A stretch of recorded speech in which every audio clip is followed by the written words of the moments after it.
brothers and sisters, let's get down to business. I'm called Doshanko, otherwise known as He of the Beginning, and welcome to my temple where we have a very special video coming up here. And it is the first of its kind on my channel. It is a novel review from fellow author Terence K. Moloisane. The title of the article, novel, called Fatherlessness Secrets of How to Thrive in a Fatherless Age. The first thing I wanted to tackle here was the imagery. Before I get into any plot, right? The imagery here shows a group of men in some form of an uprising, an uproar. They seem to have some type of therapeutic release from the imagery shown. There's elation on their faces here. And with the coloring in black, the smoke, and also I know there's like a top, uh, left like fiery orange right here. It gives me the vibe where men might view this as a therapeutic release, but there is also an underlying sense of chaos. There is a source of potential harm. And for a lot of men, we have been repressed in our emotions for a long time, whether it be due to societal construct or different nuances within our own individual lives. We have been forced to hold our emotions back. We have been forced to be or wear a mask of someone we're not. And for a lot of men, having a father in the household growing up could, I'm not even going to say easily resolve the situation, because even when fathers are present in young men's life, a lot of the times they are not the models that they need to use. They are not the templates that are what a boy needs growing up. There are a lot of fathers out there who are abusive to their sons, to their wives. There's a lot of fathers out there who are also very nurturing and very caring. It really does boil down to nuance. And Terrence makes sure to illustrate a lot of those different caveats that makes a man a man. And before I even get into a lot in the novel, I wanted to say the topic of fatherlessness is a bit of a sour topic for me, because just a couple of days ago, my father's birthday was on the 7th, and I wanted to make sure that, I made this type of discussion several days afterwards. That way it doesn't, ruin the theme of things. But also, this is a prevalent topic. I was intimidated by the prospect of doing a review for this novel, not just for this novel, but also just novels in general, because I struggled heavily with comprehension my entire life. Be that as it may, I'm here today and I'm here to confront that adversity as a man should. So, getting into the meat of the matter, the book begins with Terrence's early childhood, and he is one where he had a father who was involved in his early life. When his mother and himself, when they were staying at home, they used to be elated seeing their father come home from an early shift or just coming back from a shift at all. It used to be warm and happy in the home until there was a traumatic loss in the family that I won't mention for the sake of confidentiality. But that traumatic loss turned that elation and love into sadness, grief, and anger, more so in the father. And it led to a situation where the father had to be absent from Terrence's life. And Terrence had to navigate the adversities that come with manhood on his own. Now, being a man myself and having a father who has not had a father raise him, I saw a couple of correlations here. And something I wanted to mention was, since my father nor my mother had fathers in their lives, they had to form a construct of what being loving parents truly was. And my father, he probably saw me wanting to fit, not even wanting to fit. I think he wanted me to fit a certain mold, like being heavily involved in sports, being around a lot of different masculine instructors. I believe my father wanted me to go down a different path than what I did right now. What I'm doing right now, forgive my words, I'm all over the place. That's what she said. But my father is one where he didn't initiate a lot of guidance and discipline. I usually had to either ask him or other adults who required certain skills or tasks from me had to kind of converse with him and get me to do some of these certain things that I needed. Not to say that he didn't do anything related to the guidance and stuff like that, but it took a lot of initiation from outside forces in order to get something. And I also noticed that uh, when it came to advice, my father gives good advice. He's very empathetic, he's very understanding. However, again, it's something where it has to be given through outside force, right? It has to be given with outside force to kind of get that type of desired outcome. Now, I could also chalk it up to me being a failure as a kid. I was a stupid kid. I landed myself in a bit unnecessary pinfalls. I was very quiet. I was very reserved. I said a lot of dumb shit, and everybody says dumb shit, but especially me. Okay, so I'm able to own those parts of myself, and maybe that hesitance to give a lot of guidance was him seeing that I needed to learn a lot more of my lessons, and build more of a critical mind through experience, which I do think experience is an ultimate teacher.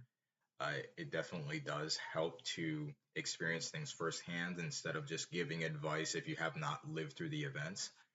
And I think that gave me a bit of autonomy that I wasn't expecting. I thought I would be more lost, but I think my father gave me a gift. More than just life, I think my father gave me the gift to be my own critical mind. I could have avoided a lot more pinfalls with guidance initiated. However, I'm still here today. I'm still following a path of my own choosing. I'm still trying to leave a mark on my community, and I still think that my father is around for me when I need him. Now, that's all a man could ask for, right? And not a lot of men have father figures who are able to conduct that type of understanding. Now, I know I'm getting off topic because the book says one thing. I know I'm like giving resonance of how this topic affects my life. So forgive me for that period of deviation, but let's get back on track here. Being a man, Terrence made sure to mention that being a man comes with a sense of heightened authenticness, right? Authenticity, where you have to be okay with certain settings that don't like you. You have to be your true self, no matter what comes along, whether it be women, friends, whatever. You have to build yourself based off of your applied skills, your discipline. You also have to build emotional control so you do not react out of character. If you are easily perturbed, then a lot of the times life will put you in a lot of unnecessary pain. You got to make sure that you don't take things as personal. You have to make sure that you continue to build upon your character in order to have some form of stability, if not in your finances at this moment, then at your mental capacity. But again, your finances are also a big part of building your life as a man, because no, you have to realize that nobody's coming to save you. Your life is your own to make, regardless if you have a mate or not. So that's very important lessons that Terrence put in there. Of course, there's always more to it, like masculinity, the ideal of masculinity being centered around ambition and honesty and things like that. There are a lot of different traits that he lists in here. I could probably go on and on for a long time, but to kind of keep this as concise as possible, he did mention that having a father around to instill those values early on is kind of like a cheat code to get ahead of the curve. It prepares a lot of boys for life ahead if they are truly involved in this manner. If fathers are not involved in this manner, it takes the boy a longer time to figure it out. And I'm not going to blame necessarily single mothers for this. I think due to their female dynamic, there's a lot of things that only a man can teach a boy and not a woman can teach. However, I have seen a lot of single mothers raise wonderful men. So it comes at a time where men are capable of learning a lot of information that their fathers can instill later on in life. It might take them a longer time, but they still manage to figure it out. However, I do acknowledge that there are a lot of men, even with fathers involved, who might not have received the proper guidance or have seen a countless amount of atrocities committed in their own family foundation. That it just builds and builds and builds. They begin to take bits and pieces of trauma responses and reflect them towards their environment. And that's very self destructive. We need more men to be capable of control. We need men to be more capable of outwardly expressing their emotion.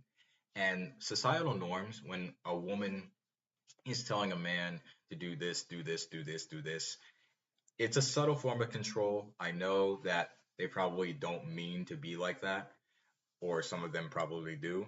But when you're a man, constantly being under vitriol for just being a man is very, very like tiring and exhausting to hear. So at that point, we just check out of the marketplace. We just say, screw dating. We're gonna find peace on our own.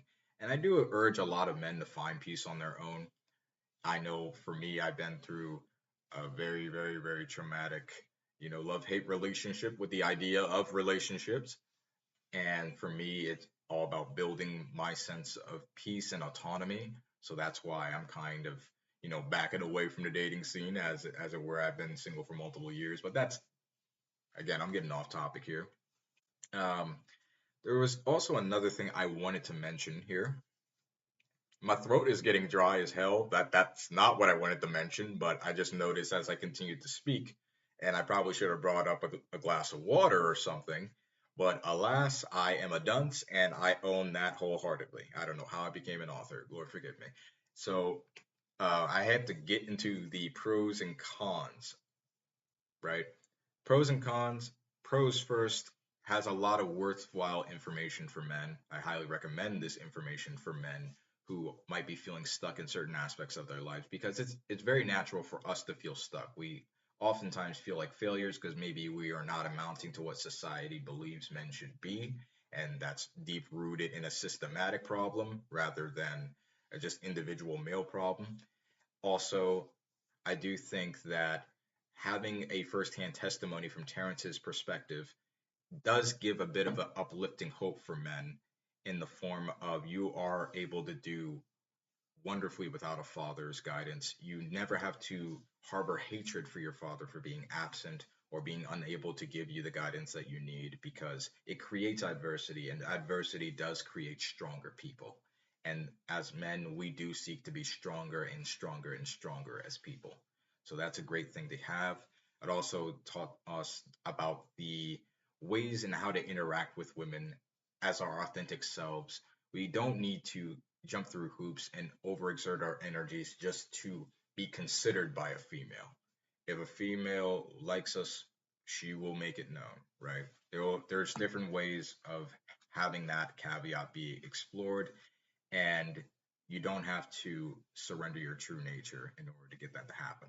I know a lot of dudes might do a lot of nice things. I was guilty of this in the past. I was doing a lot of nice things, um, but it was for different reasons, of course. I wasn't really doing nice things to get with females. I just thought it maybe I would be able to have a better standing among them. However, again, that's a completely separate circumstance. Now, the cons of the book, the formation of some of these different chapters, it kind of disrupted the narrative pacing of the passage. So let's get into that. There were a lot of black. There were a lot of black passages. No, there were a lot of block paragraphs where it was just several pages, not a single indent in the paragraphs. It was very overwhelming to read. I think the average reader would be able to just say, okay, one block paragraph on a page, that's a bit too much. I wouldn't be able to read all that. It's hard to keep track of block paragraphs like that. You have to either highlight where you left off, even leaving a bookmark. It's very tough to realize where you left off when you're reading something that has that type of paragraph structure. Now, I've been guilty of this mistake writing my first novel and other different works. I tend to ramble quite a bit. In fact, I was fighting my rambling instincts this entire video because, again, I am a natural scatterbrain. And I think it's by the grace of God that I was even considered to make a review for this book. But again, that's just humility. I know that I have a lot of shortcomings when it comes to comprehension, so I'm not even gonna try to hide it. I'm just gonna confront it, and I'll get better with enough practice. That much I'm sure. But let's get back to these paragraphs, right? So breaking up the paragraphs and using more indents. will definitely help the reader get resetted on the narrative pacing. They won't feel as overwhelmed with the amount of information that's being output on each page.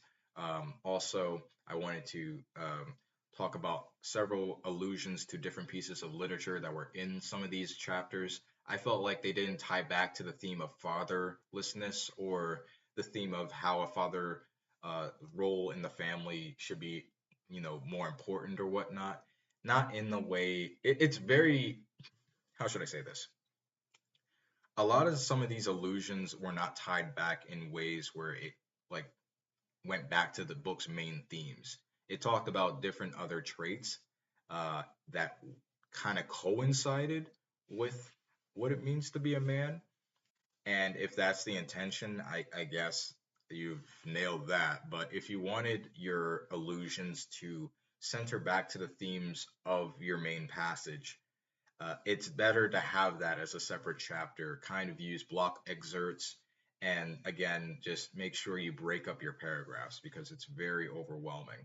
And, we live and learn. This is only the beginning, right? This is only the beginning. And I still recommend this book to men who are in need of guidance because there is a lot of valuable information in here. Also, I recommend this book to women who are raising sons because to learn the plight of man, you need to be able to understand them.